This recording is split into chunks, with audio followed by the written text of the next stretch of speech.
आज हमारे साथ स्टूडियो में एक ऐसे इतिहास पुरुष हैं जिन्होंने भीमबेटका, सांची, रानी की वाव और उज्जैन जैसी धरोहरों में अपने कार्यों से उन्हें नई पहचान दिलाई।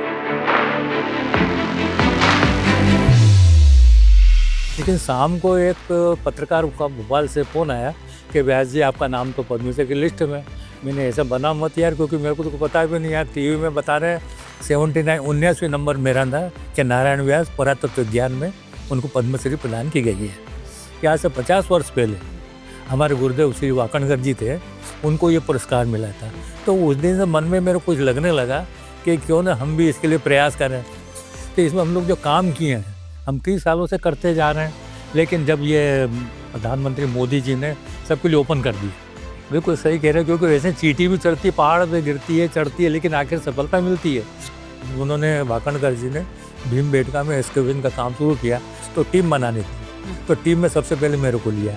तो ऐसे आपने लगभग 40 वर्ष भारतीय पुरातत्व सर्वेक्षण में काम किया और कई जगह आपने आर्कियोलॉजी से रिलेटेड नई धरोहरों को सम्मान दिलाया, जिसमें भीमबेटका है, दूसरा सांची है, सांची में काम किया, और तीसरा रानी की वाव गुजरात में है। आज कहना चाहिए वो सफलता ऐसी मिली कि वो 100 के नोट पे हम देख सकते हैं। 100 के नोट में कैसे? 100 के रुपये और रानी की वाव। अच्छा। हाँ, और 200 के नोट पे सांची का एक स्तूप है, जहाँ हमने करीब 10 साल काम किया। 3 तो वर्तमान में ही है हमारे यहाँ, सांची है, भीमबेटका है और खजुराहो का मंदिर है। इन तीनों के प्रपोजल हम लोगों ने तैयार किए थे अब सर्विस पीरियड के अंदर, जिसमें सबसे ज़्यादा कठिनाई हमें थे भीमबेटका के प्रपोजल तैयार करने में। तो आपने उज्जैन में ऐसा क्या नया दिया जो लोगों को पहले नहीं था? आओ बच्चों, तुम्हें दिखाए झांकी हिंदुस्तान की, इस मिट्टी से तिलक करो ये धरती है बलिदान की। हमारे गुरु वाकणकर साहब थे।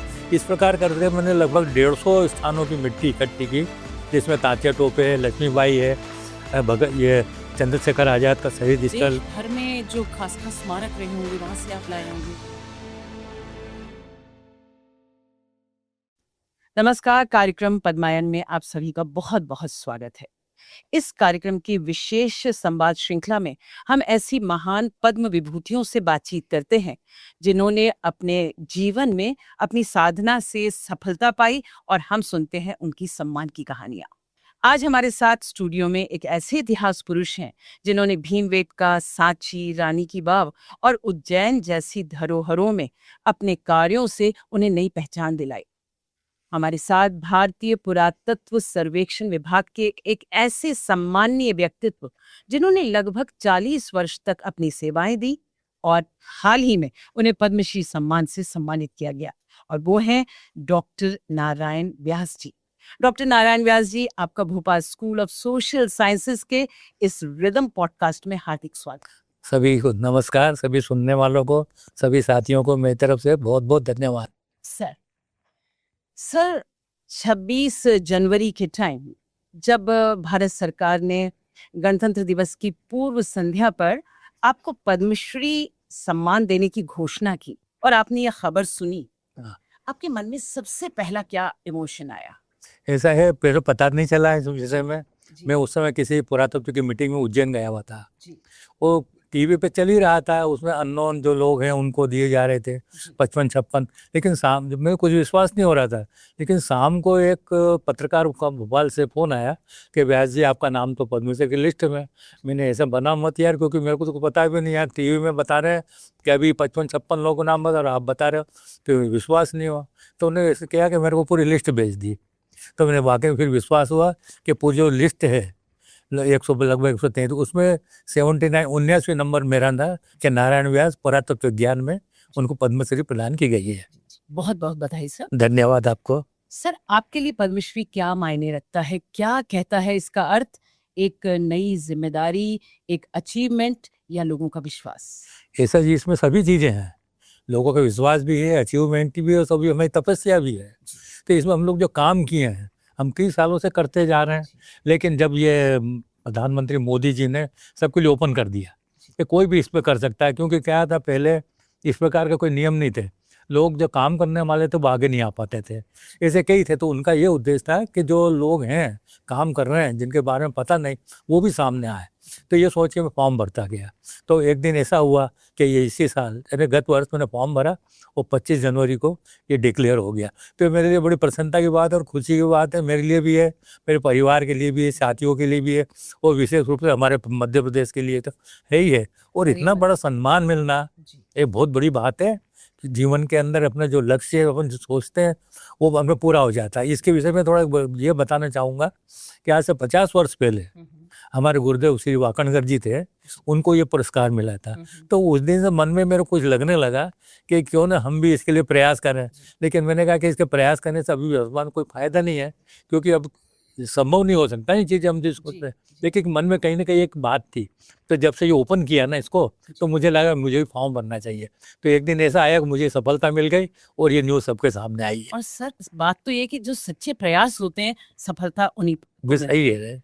तभी लोग कहते हैं ना कि आसमान वही छूते हैं जो वास्तव में सच्चाई से कार्य करते हैं। बिल्कुल सही कह रहे हैं, क्योंकि वैसे चींटी भी चढ़ती है, पहाड़ पे गिरती है, चढ़ती है, लेकिन आखिर सफलता मिलती है। जी। तो वही उदाहरण मेरे मन में था और हमारे पिताजी, घर के लोग ये सब प्रोत्साहन देते रहते थे जी। कि आपको आगे बढ़ना और एक लक्ष्य रख के जाना आगे। जी। ये मेरा लक्ष्य था। आपके पिताजी तो स्वतंत्रता सेनानी थे जी और उनकी आदत थी पुरानी वस्तुओं को बहुत सहेज कर रखना। क्या वही आपकी पाठशाला बने? नहीं, वही वही सही है आप कह रहे हैं, क्योंकि मेरे पिताजी थे स्वतंत्रता संग्राम सेनानी थे, उज्जैन में थे। तो उन्होंने वो तिरंगा झंडा जो पहला उन 15 अगस्त 47 का वो उज्जैन में उनके द्वारा लगाया गया। क्योंकि एक हम लोग के माइग्रेट होके जगह जगह से होके आए, पिताजी भी आए तो उज्जैन में आके बस गए। तो उनका ये आदत थी कि पुराने सिक्के इकट्ठे करना, डाक टिकट इकट्ठे करना, अखबार और कई पत्र व्यवहार इकट्ठे करना। तो मैं बचपन से देखता था कि पिताजी ये काम करते हैं, तो वो मेरे को थोड़ी प्रेरणा जैसी मिली। तो मैंने यही काम मैं आगे बढ़ाऊंगा। जब उन्होंने ये क्योंकि उनका अंतिम समय भी आया था तब भी लगता, लेकिन उनको मैं कहता था कि आप जो बता रहे हो मैं काम पूरा करूँगा।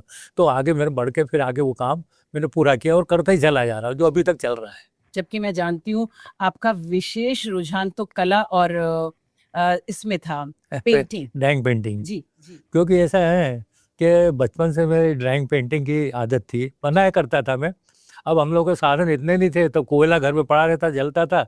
कोयले के हम वो काले से कोई हम घर पे कोई डिज़ाइन बना देते हैं दीवारों पे, कहीं ज़मीन पे बना, तो ये देख के घर के लोग भी थोड़ा परेशान जरूर हुए कि ये दिन भर काला करता रहता है। तो उस समय क्या, जैसे पिताजी के बारे में बताया, वो आर्य समाज के प्रधान थे 1964 के लगभग। तो उन्होंने कहा कि ये ऐसा करता है तो ऐसा करते हैं, इनको कहीं ना कहीं एक लाइन देना चाहिए। तो बाई चांस क्या हुआ कि आर्य समाज में एक डॉक्टर वाकणकर जी का एक व्याख्यान हुआ वैदिक संस्कृति पे। तो मुझे भी साथ में ले गए और उनको व्याख्यान का बताया कि हमारा पुत्र है, ये ऐसे ड्राइंग बनाता रहता है और इस करता रहता है, लेकिन कोई गाइडलाइन नहीं है। तो उन्होंने कहा वाकणकर जी ने, इसको हमारे कला भवन भेज दो। तो अगले दिन 1964 में मैं कला भवन में जाने लगा और जो उनके यहाँ प्रयास हुआ कला का, तो मैं करते गया, बढ़ते गया, डिप्लोमा भी किया, फाइन आर्ट का सब कुछ किया। लेकिन एक मन में एक ऐसा लगता था कि यहाँ कुछ चीज़ मेरे को अलग देखने को मिल रही है। वो उनके घर में क्या जगह सिक्के पड़े रहते थे, पुरानी मूर्तियाँ रखी रहती थी, मिट्टी के पात्र होते थे। तो पूछा करता था उनसे कि सर ये क्या चीज़ें हैं। वाकणकर जी को सर के नाम से जानते थे। तो बताते भाई ये पुरातत्व की चीज़ें हैं, अभी तुमको तो अभी फाइन आर्ट है, इसी में काम करो। लेकिन मेरा मन नहीं लगता था। फिर आखिरकार बीए जब मैंने पास किया तो उन्होंने कहा कि तुम ऐसा करो, एमए पुरातत्व में कर लो। तो मैंने पुरातत्व एमए किया। तो जब से मैंने जो लाइन पकड़ी उस समय से जो चली आ रही लगा था पुरातत्व के, वो उनके साथ में कई ऑल इंडिया टूर भी गए, जगह साइट्स भी गए। और जब ये उन्होंने कहा कि तुम एक आप डिप्लोमा भी कर लो, तो पीजी डिप्लोमा होता है दिल्ली से, वो भी ज्वाइन कर लिया। इसके बाद क्या हुआ कि उन्होंने वाकणकर जी ने भीमबेटका में एक्सकेवेशन का काम शुरू किया। तो टीम बनानी थी, तो टीम में सबसे पहले मेरे को लिया, क्योंकि मैं उनका स्टूडेंट था और पुरातत्व का नया नया था, तो उनको बड़ी हेल्पिंग हैंड थी। तो उनका मैं असिस्टेंट रहा। तो वहाँ पे मैं 1972 में ये भीमबेटका एक्सकेवेशन शुरू किया। तब से मैं उनके साथ लगा रहा और आखिरी तक उनके साथ था मैं। तो ऐसे आपने लगभग 40 वर्ष भारतीय पुरातत्व सर्वेक्षण में काम किया और कई जगह आपने आर्कियोलॉजी से रिलेटेड नई धरोहरों को सम्मान दिलाया। तो आपको ऐसा कौन सा स्थल आज भी आपके दिमाग में रहता है जहाँ की यादें आपके मन में आज भी ताज़ा हो? ऐसे मैंने भारतीय पुरातत्व सर्वेक्षण में रह के ऑल इंडिया काम किया है, कई जगह गया हूँ, म्यांमार भी गया, वहाँ भी काम किया है। लेकिन की जगह घूमता काम तो बहुत किया, लेकिन कुछ ऐसे स्थान थे मेरे मन बड़े प्रिय है, जिसमें भीमबेटका है, दूसरा सांची है, सांची में काम किया, और तीसरा रानी की वाव गुजरात में है। तो 3 ऐसे मॉन्यूमेंट है। काम तो बहुत है, लेकिन ये मॉन्यूमेंट मेरे मन में आज तक बसे हुए हैं कि यहाँ मैंने काम किया और यहाँ से मेरा विकास भी हुआ। भीमबेटका से मेरी नौकरी चालू हुई है। सांची में मैंने यूनेस्को प्रोजेक्ट में काम किया, तो उसको डेवलपमेंट किया, उत्खनन किया। और रानी की वाव का ऐसा था कि वो जोखिम वाला काम था, तो मेरे को जोखिम के काम ज़्यादा दिए जाते थे और मैं करता था। तो वो जो रानी की वाव जो पूरी दबी हुई थी, कुछ खुदा था उसमें, तो लगभग 7-8 साल पहले मैं वहाँ काम किया और पूरा मलबा निकाला, एक्सकेवेशन किया, सैकड़ों मूर्तियाँ मिली, उनका यथास्थान लगवाई, कोई यथास्थान मिली। तो इस प्रकार करके वहाँ पर मैंने करीब कई वर्षों तक काम किया। और उस समय क्या है कि वाकणकर साहब भी एक बार आए थे वहाँ, सरस्वती नदी का सर्वे करते। उन्होंने कहा कि नारायण तुम ये इसमें पीएचडी कर लो, इतना काम हो गया। मैंने सर ऐसे कैसे हो सकता? बोले नहीं, इतनी बड़ी हजारों मूर्तियाँ निकली है, ये आर्किटेक्चर की चीज़ें कहीं मिलती नहीं है, तुम इसे पीएचडी कर सकते हो। तो फिर उनके आशीर्वाद से वो मैंने पीएचडी पूरी कर ली। उन्होंने उसी समय सिनॉप्सिस भी बना के मेरे को दी कि ये इसकी सिनॉप्सिस है, इस आधार पर काम करो। तो काम पूर्ण कर लिया और मुझे सफलता भी मिली। जो आज कहना चाहिए वो सफलता ऐसी मिली कि वो 100 के नोट पे हम देख सकते हैं। 100 के नोट में कैसे? 100 के रुपए वो रानी की वाव। अच्छा। हाँ, ऐसे करेंसी नोट जो होते हैं ना, उसमें मोदी जी के आने के बाद ये नोट पे, करेंसी नोट पे ये मुद्दा ये आने, जैसे 10 का नोट आप देखेंगे तो उसमें एलोरा की गुफाएं दिखेंगी। 20 के नोट पे आपको दिखेंगे, नहीं 10 के नोट पे आपको कोणार्क दिखेगा, 20 के नोट पे एलोरा की गुफाएं, 50 के नोट पे वर्ल्ड हेरिटेज मॉन्यूमेंट हम्पी दिखेगा, 100 के नोट पे रानी की वाव है, और 200 के नोट पे सांची का स्तूप है, जहाँ हमने करीब 10 साल काम किया। ये तो हमने कभी इतना ध्यान भी नहीं दिया। और 500 के नोट के ऊपर लाल किला है। तो ये धरोहरों को कैसे हम आगे लाएं? और वैसे जब भारत आजाद हुआ, जब से धरोहर आ रही है, हमारा जो राज चिन्ह है, राष्ट्रीय चिन्ह जो सिंहों वाला है, अशोकन स्तंभ का सारनाथ का, वो भी हमारा धरोहर है ना। हमारा राष्ट्रीय धरोहर कहना जो अंतर्राष्ट्रीय ख्याति का है, जो आज हमारा राज चिन्ह बना हुआ है। और अंतर्राष्ट्रीय ख्याति की बात करें तो आपने इसके लिए बहुत काम किया है।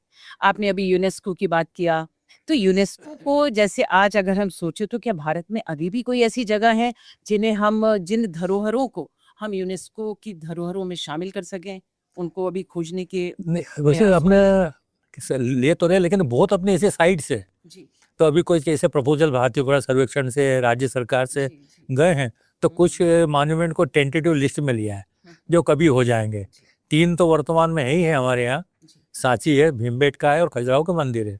इन तीनों को प्रपोजल हम लोगों ने तैयार किए थे अब सर्विस पीरियड के अंदर, जिसमें सबसे ज़्यादा कठिनाई हमें थे भीमबेटका के प्रपोजल तैयार करने में। 2-3 बार उसको दिया, रिजेक्ट हो गए। फिर बाद में आके 2001 में सबमिट किए, 2003 में अप्रूव हो गए यूनेस्को ने, और वो वर्ल्ड हेरिटेज मॉन्यूमेंट की श्रेणी में वो आ गए। अच्छा, जब आप जाते हैं ऐसे स्थलों पर, आपकी नजर कहाँ जाती है? उन अवशेषों पर जो प्राचीन है, या उस जगह की मिट्टी पर, या इतिहास की अनकही कहानियों पर? ऐसा है लोकोक्तियाँ भी होती है। कई गांव जाते हैं, आते हैं, पता रहता है ये गांव में बेचिराग गांव है। लोग कहते हैं यहाँ पहले कई जमाने में लोग रहते थे, तो वो देखते बेचिराग क्या चीज़ें हैं, जहाँ कोई रहा करता था। तो उसमें कोई ऐसी चीज़ें हमें देखने को मिल जाती है, सिक्के, मिट्टी के बर्तन है, तो लगता है प्राचीन स्थान है, जो कहावत है वो सिद्ध हो जाती है। ऐसी कई चीज़ें हैं। तो जहाँ भी जाते हैं हम, तो क्या है कि लोग तो ऊपर देखते हैं, मेरी नज़र हमें ज़मीन पर रहती है, क्योंकि क्या जहाँ भी जाता हूँ तो ऊपर कम देखता हूँ, नीचे ज़्यादा देखता हूँ। क्या पता कोई मिट्टी का बर्तन पुराना मिल जाए, कोई सिक्का मिल जाए, ऐसी चीज़ें ध्यान में आती है और वो चीज़ें मिलती भी है। ये गाँव में जाते हैं, गाँव के लोगों से पूछते भी हैं और जो बताते भी हैं तो हम देखते भी। जैसे हम भीमबेटका या रॉक सेल्टिक के देखेंगे ना, तो उनके लोगों की ये कहावत है इनके बारे में, ये पिशाच की गुफाएँ हैं, ये चुड़ैल की गुफा है, चुड़ैल की दांत है, ऐसे नाम देते हैं उसके अंदर, ताकि लोगों को थोड़ा भय भी लगता है, लेकिन वो इस कारण सुरक्षित भी रही ये चीज़ें। ये कई चीज़ें हमारे आसपास में है। सर, आपने कहा मैं नीचे देखता हूँ, सिर नीचा जाता है, लेकिन ऐसे लोगों का सिर आसमान की ओर छूते हैं, वही लोग आसमान छूते हैं, ये आपकी विनम्रता है? क्योंकि हम लोगों का जो पुरातत्व है हमें जमीन के अंदर ही होता है। अब पुरातत्व और इतिहास अब सब जानते ही हैं। इतिहास क्या जो हम देख रहे हैं, पुरातत्व तो कोई देखता नहीं। जब तक हम जमीन के अंदर उत्खनन नहीं करेंगे, पुरातत्व की चीजें नहीं निकालेंगे, तो इतिहास कैसे बनेगा? तो पुरातत्व और इतिहास दोनों जुड़े हुए हैं। हम पुरातत्व की चीजें निकालते हैं और उसी पे इतिहास बनता है। जैसे जड़ और चेतन, जड़ भी है, जब जड़ चेतेगी तो फल फूल लगेगा, चेतना हो जाएगा। यही हमारे पुरातत्व इतिहास का संबंध हिस्सा है, पुरातत्व का इतिहास का। बहुत सही कहा आपने। आप उज्जैन शहर काफी रहे और उज्जैन आपका रिसर्च फील्ड भी रहा। हाँ। तो आपने उज्जैन में ऐसा क्या नया दिया जो लोगों को पहले नहीं पता था? ऐसा है, उज्जैन प्राचीन, बहुत प्राचीन नगर है। जैसे वहाँ पे उज्जैन के आसपास ताम्रयुगीन संस्कृतियाँ भी हैं, नवपाषाण युगीन भी है, इतिहास युगीन भी, यानी संस्कृति के हर क्षेत्र उसमें देखे जाते हैं। लेकिन जैसे हम कहावत मिलती है कि जितने प्राचीन सभ्यताएं नदी घाटी की कहलाती है, जैसे शिप्रा नदी का भी ऐसा ही है, चंबल की सहायक नदी है। तो उसके पुराने किनारे किनारे हम जब देखते हैं पुराने उज्जैनी को, तो आज टीलों के रूप में है, क्योंकि कभी वहाँ बसावट थी, पानी आवश्यकता होती है तो बसावट वहाँ थी। जब लोग चले जाते थे तो टीले अपने आप हो जाते थे। जैसे विकास के दौर पर लोग जाते आते रहते हैं, तो आज भी हम देखते हैं उज्जैन के किनारों पर, नदी किनारों पर बड़े बड़े टीले हैं, मिट्टी के पात्र मिलते हैं, कई चीज़ मिलती है। और हमारे विभाग ने वहाँ उत्खनन भी करवाया था पहले, जिसमें काफ़ी प्राचीन है 5वीं शताब्दी ईसा पूर्व तक की सभ्यताओं के अवशेष मिले। तो ये चीज़ों को हम ऐसे प्रचार प्रसार कर रहे हैं कि हमारी उज्जैन की प्राचीनता क्या है।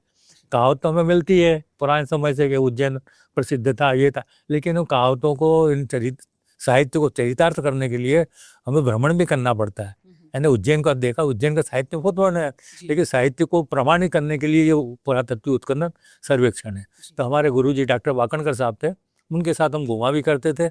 और हमें जैसे वहाँ के स्तूप भी मिले, बौद्ध स्तूप, जो पहले कभी नहीं मिले। कुछ तो ब्रिटिश पीरियड में खोज हो चुकी थी ग्वालियर स्टेट में, लेकिन कुछ हम लोगों ने नई खोज की थी, जो लोगों को ऐसा लगा कि ये बहुत बड़ी सभ्यताओं के अवशेष इसमें अभी भी देखने को मिल जाते हैं। यानी अभी भी काम इतना बाकी है कि अब कर सकते हैं वहाँ।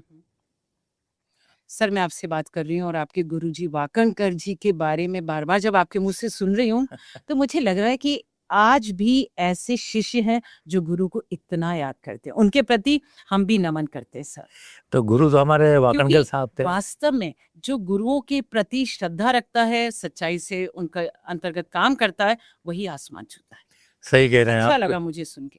कि गुरु तो गुरु सब है, गुरु ब्रह्मा गुरु विष्णु हम कहते ही है ना, गुरुदेवो महेश्वरः। गुरु साक्षात परब्रह्म तस्मै श्री गुरु नमः। सर जी, आज ड्रोन, एआई और डिजिटल तकनीक का ज़माना है। आपको क्या लगता है, आपके इस आर्कियोलॉजी के पार्ट में क्या इसकी भी भूमिका अब अहम होगी? अभी कुछ प्रारंभ तो हुआ है, लेकिन जो मैनुअल काम जो होता है वो तो मैनुअल होता ही है। आज हम कितने भी ये नई टेक्नोलॉजी के लिए हैं, ये सब कुछ है, क्यों तो उसको हम प्रयोग में कर सकते हैं। नई चीज़ें कंप्यूटर पे हैं, ड्रोन ये कर सकते हैं, लेकिन जो हम आजकल एक्सकर्शन वगैरह जो करेंगे, उसमें ये कोई चीज़ें काम आने वाली नहीं है। वो हमें अपने हाथों से ही काम करना है। उत्खनन करेंगे, छोटे छोटे इंस्ट्रूमेंट्स होते हैं, धीरे धीरे हम खुद ही करेंगे, क्योंकि हम वो नए आधुनिक साधनों से तो हम कुछ कर ही नहीं सकते, तो मैनुअली हमें करना पड़ता है। उसके बाद में हम रिपोर्टिंग वगैरह जो भी करते हैं, उसमें हम नए साधन कंप्यूटर वगैरह प्रयोग कर सकते हैं। लेकिन जितना काम हम पहले कर लेते थे, उतना ही काम उसी पुरानी पद्धति से आज भी हम कर सकते हैं।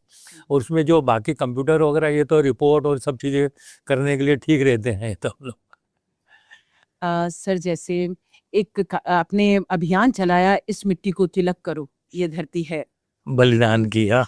और इसमें आपने कई जगह की मिट्टी एकत्रित की, हाँ। और ये आपका मिशन बहुत कामयाब रहा। हाँ। इसके पीछे की कहानी बताइए। ऐसे और हम ये इसमें भी क्या- जानते हैं, इसमें आपकी पत्नी श्रीमती साधना जी व्यास हाँ, जी का सही भी कहा, बहुत सहयोग बिल्कुल रहता है। बिल्कुल सही इसके है। बारे में कुछ बताइए। ऐसा है कि अभी हम सब जानते हैं कि पुरातत्व काम करते हैं, लेकिन कुछ अभी ऐसा समय आया था कि पूरा देश बंद हो गया। देश बंद के कैसे कह सकते हैं, कोरोना कोरोना ऐसा के आया टाइम, जी, कि उससे हम कुछ काम नहीं कर सकते, कुछ नहीं कर पाए। जी। तो बाई चांस मैं इंदौर गया हुआ था, जब कोरोना काल का जब खत्म हुआ, आइसोलेशन में थे, तो मैंने गाना सुना था कवि प्रदीप का, आओ बच्चों तुम्हें दिखाएं झांकी हिंदुस्तान की, इस मिट्टी से तिलक करो ये धरती है बलिदान की।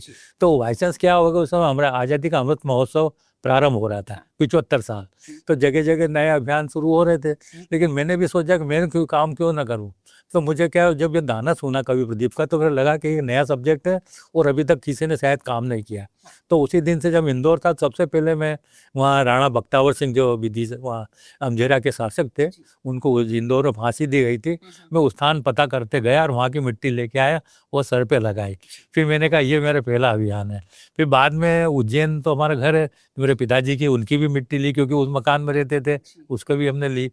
हमारे गुरु वाकणकर साहब थे। इस प्रकार करके मैंने लगभग 150 स्थानों की मिट्टी इकट्ठी की, जिसमें तात्या टोपे है, लक्ष्मीबाई है, भगत ये चंद्रशेखर आजाद का शहीद स्थल, देश भर में जो खास खास स्मारक रहे होंगे, वहां से आप लाए होंगे। वहाँ से भी लाया हूँ। और क्या है, कुछ मेरे परिचित रहते भी थे, उन्होंने भेज दी। जैसे मेरे मित्र वहाँ बाई चांस कटक गए थे, तो सुभाष चंद्र बोस का जन्म स्थान है वहाँ कटक, तो वहाँ की मिट्टी ला के मेरे को दी।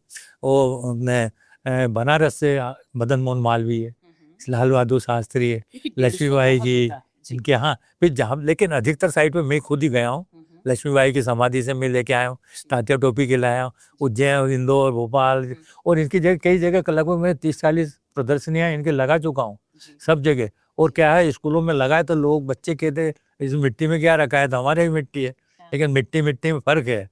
मैंने कहा देखिए झांसी की रानी को ये गोली लगी या एक कुछ भी लगा हो तो कितना घाव लगा हो, कितना दर्द हुआ होगा, तो वो उन्होंने अपने लिए थोड़ी किया है, वो हमारे लिए आज़ादी के लिए किया है ना। तो वो समझो कि ये हमारे लिए किया उन्होंने, इसलिए उनकी मिट्टी एक स्मरण के लिए है, उनके त्याग और भावना के लिए, उनका आशीर्वाद कहना चाहिए। बिल्कुल, हमारे अतीत की स्मृतियां हैं जो आपने संजो के रखी है। तो बहुत ही इसका प्रभाव हुआ बच्चों के ऊपर। तो इसकी आप प्रदर्शनी भी लगाते हैं स्कूल कॉलेज? हाँ जी हाँ, मैंने कई जगह प्रदर्शनी लगा चुका हूँ। आपके बीएसएस कॉलेज यहाँ भी लगाई हुई है प्रदर्शनी, अपने कलेक्शन के साथ वो भी रखी मैंने। उज्जैन है, इंदौर है, भोपाल है, सांची, भीमबेटका है, विदिशा है, यानी कई जगह मैं इसके लगा चुका हूँ। ग्वालियर है, तो बड़ा इसका अच्छा रिस्पॉन्स मिला। सबसे ज़्यादा तो ये भोपाल में ज़्यादा मिला। जैसे एमएलबी कॉलेज में ले गया मैं, तो वो शहीदों की रखी थी, जिसमें कुछ रानियों की भी थी, जैसे वो कुछ शहीद हो जाती है सतियाँ, उनकी भी रखी, तो वो लोग मांग में भरने लगे महिला। तो मेरे को लगा कि यार क्या हो रहा है यहाँ पे, तो देखा इतना मिट्टी का प्रभाव के नाम सुनते से लोग उतने रोमांचित हो जाते थे। सर, आपने जब बीएसएस कॉलेज में प्रदर्शनी में ये मिट्टी का ये सब लगाया था, मुझे याद है बच्चों में बहुत एक एक्साइटमेंट था, वो भी बहुत ध्यान से देख रहे थे ये सुभाष चंद्र बोस के उस स्थल की है, टोपी, शिवाजी के। तो कहीं ना कहीं व्यक्ति अपने आप को सतीत से जोड़ता है। बिल्कुल। और अच्छा तब लगता है जब युवा जोड़ते हैं। हाँ, युवा। और कॉलेज की अगर बात करूं तो हमारे प्रिंसिपल डॉक्टर फादर जॉन पीजे अक्सर ऐसे कार्यक्रमों के लिए हमें बहुत प्रोत्साहित करते हैं, जिससे हमारे युवाओं को एक दिशा मिलती रहे, बिल्कुल, एक मोटिवेशन मिलता रहे कि वो देश के और अंतर्राष्ट्रीय स्तर पर अपने आप को आगे बढ़ाए। हम लोगों तो लोगों का यह एक इंस्पायरेशन मिलता है बच्चों को कि हम लोग जो काम करते हैं, कहते इस उम्र में कर रहे हैं, तो हमसे कहते आप इस उम्र काम करें तो हम क्यों नहीं कर सकते। वही मैं आपसे बात करने वाली थी सर, आपने बहुत काम किया। लोग अक्सर रिटायरमेंट के टाइम सोचते कि अब आराम करें, लेकिन मैं तो आपको देखती हूँ कि आपका काम रुक नहीं रहा। आपकी इस इतनी मेहनत, इतने काम के लिए पीछे प्रेरणा कौन है? अब ये देखिए, ये मन में प्रेरणा होती है। देखो ये साथ साथ हम काम करते हैं। अब मैं आपको जैसे मेरी पत्नी का उदाहरण आपने दिया, तो वो हायर सेकेंडरी स्कूल में प्रिंसिपल थी, बच्चों को सोशल साइंस पढ़ाती थी, अच्छे नंबर आते थे। जब वो देखती मैं अकेला काम कर रहा हूँ, तो उन्होंने कहा आप अकेला क्यों करते, हम भी आपके साथ करेंगे। उन्होंने भी एमए पुरातत्व में किया, पुरातत्व के बाद उन्होंने अपनी नौकरी छोड़ दी और हम दोनों साथ साथ जाने लगे। कहावत भी तो है ना, एक पहिए से गाड़ी नहीं चलती है, दो पहिए से ही चलेगी। जीवन का रथ ऐसे ही चलता है। तो उसी प्रकार से हम लोगों ने आज भी कहना चाहिए, जब भी साथ साथ जाते हैं करते हैं, तो ये क्योंकि अब वो भी सब्जेक्ट की है ना, तो बाई चांस हम किसी काम में लगे तो वो पूरा एक्सप्लेन करती है इसको कि ये चीज़ पुराने आदि मानव पत्थर के हथियार हैं, ये पुराने सिक्के हैं, पुरानी चीज़ें पूरा एक्सप्लेन करती है, जो कि क्योंकि आगे उसका भी बहुत प्रभाव है। जितना मैं बोलता हूँ मेरे से ज़्यादा अच्छा वो बोल लेती। और एक मिलकर 11 हो जाते, 1 से 11 हो जाता, सही है। और बहुत ज़रूरी है ऐसी चीज़ों का। जैसे कि आप इतनी सारी चीज़ों को करते रहे और आज भी आपके अंदर वो ऊर्जा है, काम करने की तमन्ना है। सर, आप हमारे आज के युवाओं को क्या संदेश देंगे? मैं तो ये कहता हूँ कि काम की कोई उम्र नहीं होती, ज़िंदगी पूरी सीखने की होती है। और मैं तो ये कहता हूँ कि हमेशा सीखने का ही रहना चाहिए, हम कितनी भी उम्र में हो जाए, हमें गुरु नहीं बनना है। गुरु में गुरु रह जाएगा, लेकिन हम शिष्य बनना चाहेंगे, गलती भी करेंगे तो हम सीखेंगे। तो हम सीखना ही चाहते हैं, तो हम सबसे यही संदेश ही कहेंगे विद्यार्थियों से भी कि वो सब अपने एक लक्ष्य बना के रखें। हमें पूरा लक्ष्य ये करना है, जैसे अर्जुन को एक पक्षी की आँख दिखती थी, वो उसका लक्ष्य था, वैसे हमारे जीवन में हमारे भी लक्ष्य होना चाहिए, विद्यार्थियों का भी होना चाहिए, जैसे हमारे पूर्वज लोग बताते थे, और उसमें काम में आगे बढ़ते रहना चाहिए। उसमें इतना चुनौतीपूर्ण काम होता है, तो आपके काम को आप करते तो रहे, लेकिन कई बार चुनौतियाँ, कठिनाइयाँ, एक टफ टाइम भी रहा होगा। कुछ ऐसे किस्से सुनाइए। बिल्कुल, ये पुरातत्व का काम में कुछ ऐसे ही है। ये कठिनाई तो आती है, लेकिन कितना कठिनाइयों के बाद यदि आप उसमें सफल होते हैं, तो हमें इतना आनंद आ जाता है कि हम कठिनाई भूल जाते हैं। लेकिन फिर भी कभी वक्त ये कठिनाई याद आती है। जैसे मैं उदाहरण देता हूँ कि भोपाल के पास कठोतिया गाँव है। कठोतिया में हमारे ग्रुप के साथ अब गए रॉक पेंटिंग देखने, सर्वे करने, किसी ने मधुमक्खी को छेड़ दिया। तो मधुमक्खी छेड़ दिया तो मधुमक्खी का हाल तो हम जानते ही हैं, एक मधुमक्खी काटेगी तो क्या होगा और हजारों काटेगी क्या होगा। तो ऐसे ही वो हमारे साथियों को तो मैंने फिर भगा दिया, और वो मधुमक्खियाँ जो है मेरे ऊपर झूम गई। लेकिन ये है कि मैंने उनका कोई विरोध नहीं किया, न कोई हटाया। मैंने जितने काटने तो काटो, लेकिन यदि मैं कोई विरोध करता तो मेरे लिए ज़्यादा खतरनाक हो जाता। तो धीरे धीरे पहाड़ी पे होता है, करीब 60-70 मधुमक्खियां काटी। आपको विरोध तो करना चाहिए था। नहीं, विरोध करने और जान की आवाज़ आ जाती है उसके ऊपर। इसलिए मधुमक्खी यदि अपना राह काटती है उसको दूर ही रहना चाहिए। आ भी जाते तो बिल्कुल हटाना नहीं चाहिए। जितना थोड़ा बहुत काटेगी पीटेगी और फिर चली जाएगी। ये मेरे को अनुभव था। तो मैं करीब कई मधुमक्खियां काटी। तो धीरे धीरे मैं जाके सर के ऊपर रखी, धीरे धीरे उतरता गया। वो काटती रही और डंक लगाती गई और ब्लड भी आता रहा। फिर बाद में क्या बाई चांस मेरे को फ़ोन लग गया मेरी बेटी को जो डॉक्टर है, तो पूरे एम्बुलेंस लेके आ गई। अपने उस पर क्या किया, उसने देखा कि मेरे शरीर में मधु के डंक ही डंक लगे हैं। उसने निकाले, करीब 60-70 डंक निकाले होंगे। हर जगह डंक से ब्लड निकलता, तो ऐसा लग रहा है जैसे मैं युद्ध से आ रहा हूँ, इस टाइप से वो दिखने लगे। लेकिन फिर भी मेरी इतनी बेहोशी हालत हो गई। एक काटते मधुमक्खी क्या हाल होते हैं, और ये 60-70 इकट्ठी जब पूरे शरीर डंक में। और करीब 3 साल परेशान रहा मैं उससे। यानी इतनी उसमें परेशानियां तो ये क्या है कि हम जाते सर्वे करने, कठिनाइयाँ तो आती ही है, लेकिन सावधानी में रखना चाहिए। लेकिन कितने सावधानी रखे, कभी कभी तो ऐसा होता ही है। अब बाई चांस एक बार जैसे अब रानी की वाह को जो काम किया, तो रानी की वाह का काम तो इतना बड़ा काम था कि वो करने में इतनी थकान तो लगती है, लेकिन इतनी ठंडक रहती थी उसके अंदर, कमर अकड़ गई उसके अंदर। लगभग 1 महीने में बीमार रहा, इसमें काम ही नहीं कर पाया। वो 2 बार तो क्या है, इतने एक तरफ मूर्तियों की दीवार है, एक तरफ रानी की वाह की गहराई है, तो देखने में चक्कर आते थे। तो 2 बार चक्कर आते गिरते बचा। एक बार मचान टूट गया, 1-2 बार चक्कर आए। तो वह बताइए 60-70 फीट से नीचे गिरना और पत्थरों के ऊपर गिरना, तो क्या हाल होते। लेकिन मन में यही रहता है ना कि अब काम करना है, तो काम करने भूलिया। जानवर भी आ जाते हैं, तेंदुए भी आ गए, जैसे कठौतिया के अंदर शेर आ गया 20 फीट की दूरी पे। लेकिन हमने कुछ नहीं किया, वही कुछ नहीं किया, अपने आप चले गए। लेकिन फिर भी रिस्कें तो होती है ना, तो हर जगह जाते हैं। कहीं अब क्या होता है, कई बार पानी नहीं मिल रहा है, कहीं खाना नहीं मिल रहा है। तो यहाँ चौकीगढ़ किले पे हम लोग एक बार गए, तो पानी खत्म हो गया, बहुत भयंकर प्यास लग रही, क्या करें हम। तो पोखर में थोड़ा सा पानी भरा हुआ था, ऐसे कोई बरसात वरसात का, तो पानी जितना पानी था उतने उसमें कीड़े थे, पूरे भरे हुए थे। अब हम क्या करें, क्योंकि पानी की प्यास तो बुझाना है हमें। तो हमने एक वो अपना रुमाल निकाला, एक छोटी सी कटोरी निकाली जो थी गिला, वो पानी ऐसे डाला, पानी उसमें डाल के, वो कीड़े इतने आधे हो गए उसमें, और थोड़ा सा पानी और उतने कीड़े, तो हटाया। मैंने कहा चलो पानी यही पी लो, देखा जाएगा। लोग कहते हैं एक मक्खी भी हो तो पानी नहीं पिया जाता, लेकिन अब आपकी महानता से इतने 5 किलोमीटर पहाड़ी पे चढ़े और ऊपर प्यास लगी, ठंड के दिन था, लेकिन प्यास भयंकर लगी, तो फिर हमने वही पानी पिया। तो इस प्रकार, क्योंकि हमने सोचा कि देखा जाएगा, लेकिन अभी जान तो बचेगी नहीं, तो प्यास के मारे बुरा हाल हो गया था। लेकिन इस टाइप से कई घटनाएं हम लोगों को घटती है जीवन के अंदर। तकलीफें आती है, लेकिन तकलीफ आने के बाद यानी कहना कांट वाले मार्ग से सही मार्ग में मिलता ही है, कभी न कभी मिलेगा। मैंने सुना एक बार आप दिल्ली भी गए थे, तो पूरा यात्रा आपने खड़े खड़े तय की। अब वो क्या बिल्कुल होता है ना, कोई काम यदि अर्जेंसी आएगी तो हमें जाना पड़ेगा, है ना। पुरातत्व काम से तो ऐसे ही हुआ कि जैसे भोपाल से जो ट्रेन पकड़ी मैंने, बहुत भीड़ थी, टिकट मिला नहीं था, तो रात भर खड़े खड़े, रात को 7 बजे ट्रेन मिली और सुबह 6-7 बजे पहुंचे, खड़े खड़े गया हूँ मैं। तो इस टाइप से यदि काम अर्जेंसी आ जाती तो जाना पड़ता है। सर बहुत सरलता, बहुत विनम्रता, सैल्यूट आपको। क्योंकि कहते हैं ना, कई बार बंदा काम करता है, गुरूर आ जाता है, आप में गुरूर कहीं नहीं। एक जिस वे में आप काम करते रहे, हर जगह सकारात्मकता है, सुंदर विचार है, और आपकी सरलता, ईश्वर करे आप अंतर्राष्ट्रीय स्तर पर सम्मानित हो। बहुत बहुत धन्यवाद आपका। बिल्कुल धन्यवाद आपको। आप यहाँ पॉडकास्ट में स्टूडियो में आए, हमारे लिए बहुत महत्वपूर्ण क्षण है। बहुत बहुत धन्यवाद। हमारे Bhopal school of social sciences की ओर से हम आपके आभारी हैं। ठीक है, नमस्कार सभी को।